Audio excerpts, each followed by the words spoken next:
90% नेता अधिकारी सब लोग लगभग लोग, पब्लिक कॉमन मैन को मैं छोड़ दूं तो लगभग नेता पदाधिकारी लोग शराब सेवन करते हैं। नीतीश जी आज ब्लड का जांच कर ले, दूध का दूध, पानी का पानी हो जाएगा। एक वोट की सियासत यदि आप महिलाओं को लेके कर रहे हैं, उसका हरास कितना है। शराब से आज अपराध और बलात्कार की स्थिति बढ़ी है। चंगेजी हुकूमत, हिटलरी हुकूमत है ना, डर का साए में बिहार जी रहा है ना। तो शराब का सबसे ज्यादा मुनाफा तो मंत्री, संतरी, एमपी, एमएलए, विधायक, नेता, माफिया और पदाधिकारी को है, जिसमें पदाधिकारी नंबर 1 पे चल रहे हैं। आपका जिद है तो आप भी जिम्मेदारी तो लीजिए। और पूरी पुलिस प्रशासन को आप लगा देते हैं शराब रोकने में, और वो शराब बिचवाने में लगा रहता है। नमस्कार, आप देख रहे हैं लाइव सिटीज और आपके साथ मैं हूं वसीम खान। शराबबंदी को 5 साल होने को है, पर अब भी खबरें निकल कर आती है बिहार के अन्य जिलों से कि शराब पकड़े जाते रहे हैं। साथ ही साथ बिहार विधानसभा चुनाव की अगर बात करें तो तमाम जो राजनीतिक दल हैं उनके मैनिफेस्टो में रोजगार था, पर अब शायद ये तमाम परिभाषाएं जो हैं वो बदल गई हैं। हमारे साथ जाप सुप्रीमो पप्पू यादव है, इनसे बात करेंगे। सर, मुख्यमंत्री नीतीश कुमार ने कल सदन के अंदर कहा कि सदन के सदस्य भी रहे हैं तमाम जो विपक्षी जो नेता हैं, क्या शपथ पत्र में लिखा होता है कि शराब पीना चाहिए और पिलाना चाहिए? जो शराब दुकान देखिए, शराब 2-3 बात समझिए। इस दुनिया का रेवेन्यू क्या है? रेवेन्यू है ड्रग्स, वर्ल्ड के रेवेन्यू है आर्म्स, वाइन्स। वर्ल्ड की 2 रेवेन्यू है, ड्रग्स एंड आर्म्स। जो सप्लाई, जो आर्म्स की होड़ है दुनिया में युद्ध लड़ने की। उसके बाद खनन है। दूसरी चीज़, शराब देश में 1 नेशन 1 इलेक्शन, 1 नेशन 1 एजुकेशन की बात करते हैं, तो आप शराब को पूरे देश में ख़त्म करिए। शराब गलत चीज़ है। नेशनल इंटरनेशनल आप बाजारवाद को बढ़ावा देते हैं। बिहार के लोग जो बाहर रहते हैं वो शराब का सेवन करते हैं, बिहार आने के बाद उसकी नीड्स हो जाती है। बड़े पढ़े लिखे लोगों की शराब की सेवन होती है। दूसरी चीज़, आपकी इच्छा शक्ति पर मेरा कोई सवाल नहीं है, ठीक है, आपको जिद है या जुनून है, जिन कारणों से भी आपने लगता है कि महिलाओं का, इससे आपको वोट में इजाफा हुआ है, तो एक वोट की सियासत यदि आप महिलाओं को लेके कर रहे हैं, उसका हरास कितना है। रेवेन्यू 8,000 से 13,000 करोड़ रुपया का लॉस है। दूसरी चीज़, आपकी रेवेन्यू बाहर जा रही है, बिहार में नहीं जा रही है। तीसरी चीज़, जो बिहार में लोगों के पास पैसे जा रहे हैं अकूट, जो बिहार के हित में नहीं है, जो ये अपराधी माफिया लोग जो डेवलप कर रहा है। शराब आज सबसे बड़ा मनी अर्निंग का मनुष्य के आर्थिक स्रोत बन गया है।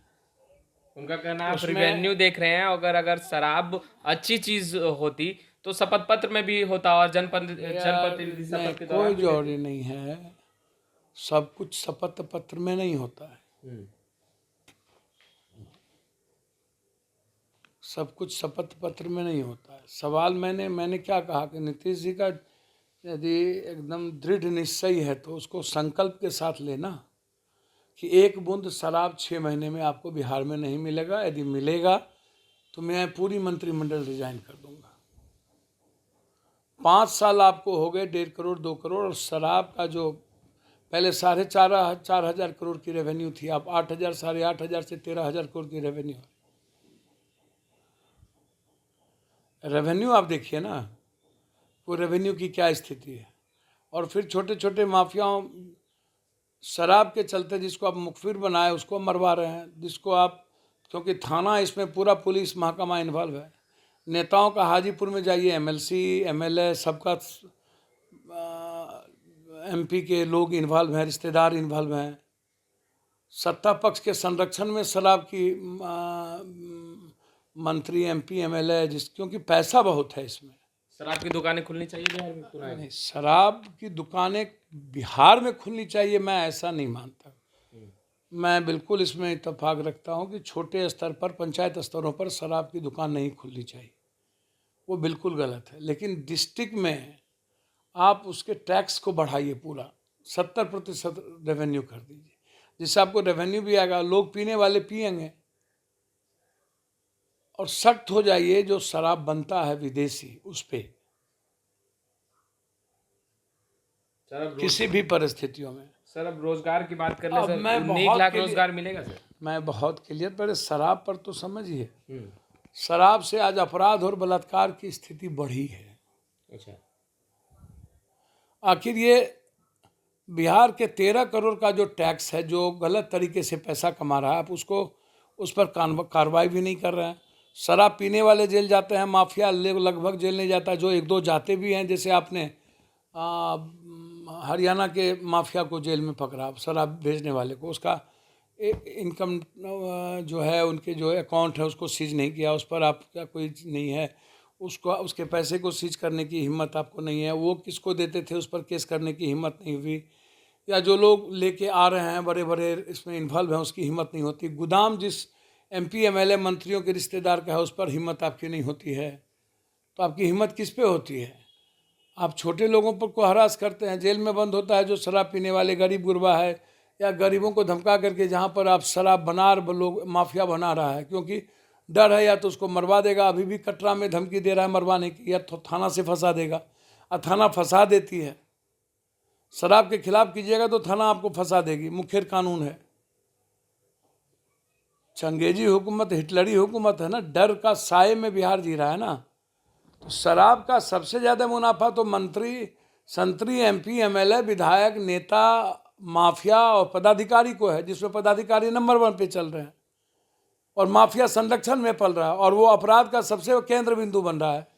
और रेवेन्यू भी हमारी जा रही, रेवेन्यू जाती कोई दिक्कत नहीं थी, लेकिन स्थिति तो अच्छी नहीं है ना। तो नीतीश जी, एक दरोगा को सस्पेंड करके क्या फायदा? अब गोपालगंज में, सासाराम में, मुजफ्फरपुर में आप शराब में आप 302 का मुकदमा क्यों नहीं किया? मंत्री को बर्खास्त क्यों नहीं किया? मंत्री क्यों नहीं रिजाइन किया? या आप तय कर लीजिए कि इतने दिनों के बाद एक बूंद शराब नहीं जाएगा, तय कर लीजिए। यदि गया तो नीतीश सरकार जिम्मेदार होंगे। आपका जिद है तो आप भी जिम्मेदारी तो लीजिए। और पूरी पुलिस प्रशासन को आप लगा देते हैं शराब रोकने में, और वो शराब बिचवाने में लगा रहता है, क्योंकि रेवेन्यू उसके घर को आ रहा है, वो अरबपति बन रहा है। और आप सभी नेता आपका जांच क्यों नहीं कराते? खून जांच कराइए ना पदाधिकारी और नेताओं का, कौन कौन 3 महीने के अंदर आप उस पर FIR लॉन्च कीजिए, जिसके ब्लड में उका देगा बाहर पी के आए, आप मान लेंगे। आपको लगता है और कि फिर बिहार आपको के नेता अधिकारी शराब का सेवन करते हैं? पूरा 90% नेता अधिकारी, सब लोग, लगभग लोग, पब्लिक कॉमन मैन को मैं छोड़ दूं तो लगभग नेता पदाधिकारी लोग शराब सेवन करते हैं। नीतीश जी आज ब्लड का जांच कर ले, दूध का दूध, पानी का पानी हो जाएगा। तीसरी चीज, आप संपत्ति की बात करते हैं, तो अब संपत्ति, ये जो कूट धन जो कमाया हुआ वो तो पब्लिक का है, तो उसको आप क्यों नहीं सीज कर रहे हैं? तो सीज कीजिए, दोनों काम करिए और प्रतिज्ञा लीजिए। और दरोगा छोटी मछली को खत्म करके कुछ नहीं कर सकते हैं।